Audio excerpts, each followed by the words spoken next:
name is Michalina, and today I would like to analyze a case from the United Arab Emirates where the Federal National Council passed in 2014 a clause in the child rights law requiring mothers to breastfeed their children. The main goal of this video is to discuss possible consequences of making breastfeeding mandatory.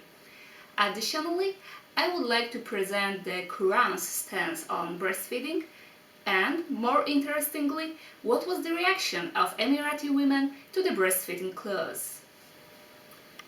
The child rights law, which is still in its draft version, is the United Arab Emirates' first child protection law. Initially, the law was also known as Wadima's law, in memory of the 8-year-old Emirati girl who was starved and tortured to death by her father. According to The National, a daily newspaper published in Abu Dhabi, the child rights law includes 77 articles and stresses that children are entitled to healthcare, education, a safe environment, paid expenses, and the right to know both parents and keep close relations with them. The controversial breastfeeding clause is part of that law.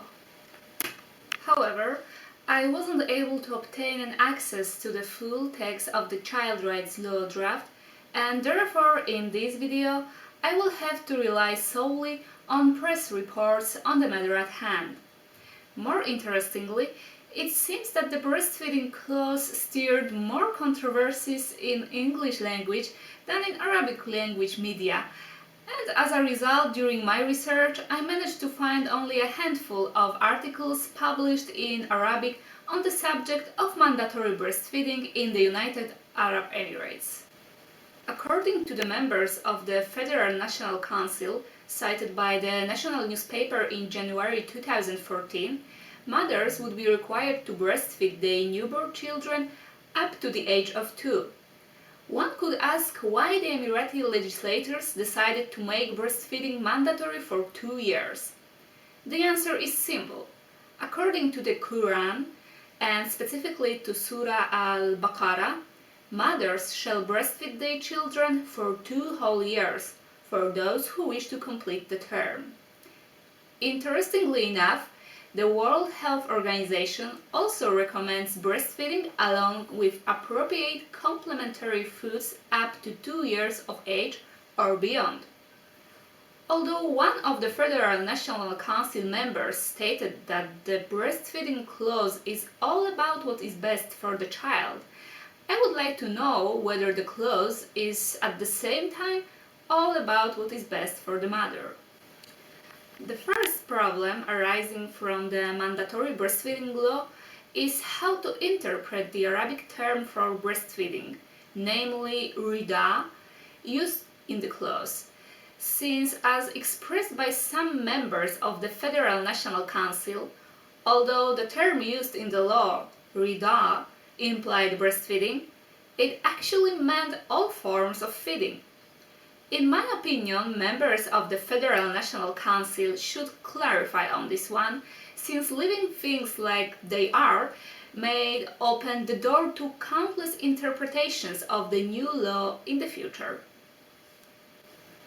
My next question is, who will be responsible for execution of the breastfeeding clause? Doctors? Nurses? I find it quite difficult to imagine how new mothers would be supervised 24/7 in order to make sure that they breastfeed their children in accordance with the new law.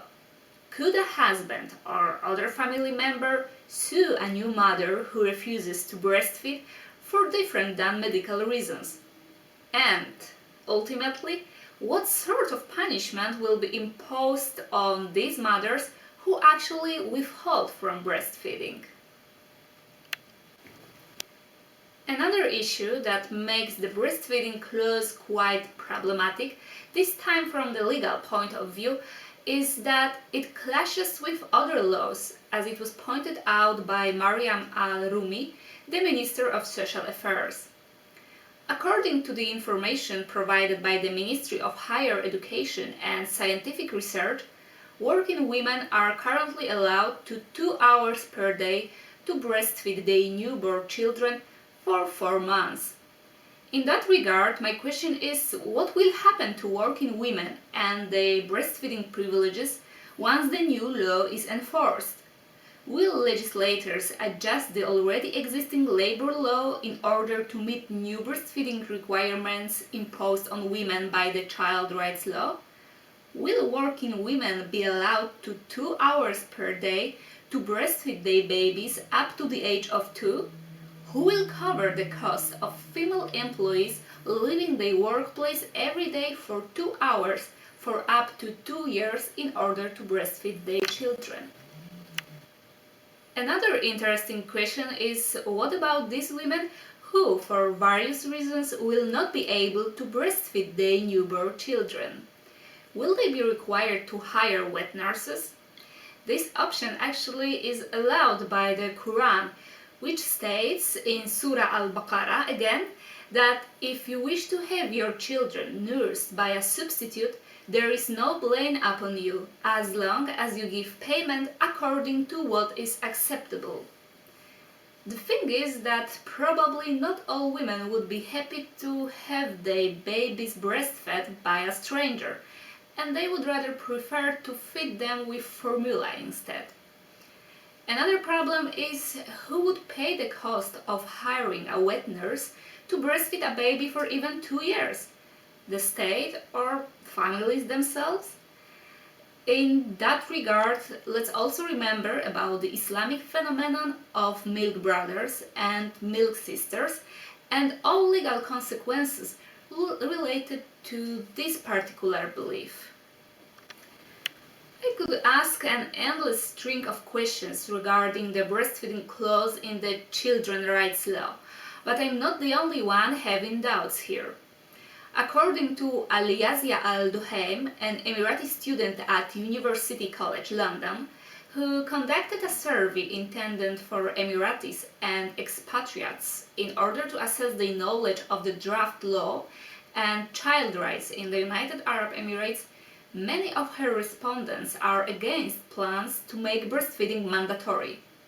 Mrs. Al-Duhaim said that, in her opinion, the breastfeeding law doesn't make sense. The Federal National Council debate is mostly from a male perspective. There are many women who can't breastfeed. It should be optional, as she stated in an interview. The health effects and advantages of breastfeeding are hard to deny, but the idea of making breastfeeding compulsory is at best questionable, since it deprives women of an opportunity to make independent decisions based on their knowledge or experience. Since the Child Rights Law is in its draft version, let's wait and see if the mandatory breastfeeding will still be there once the law is actually enforced. The draft was passed by the Federal National Council in January 2014, and after that it was passed to the President for his final approval. According to the National, once the law is approved and published in the official gazette, it will be enforced 3 months later. Thank you very much.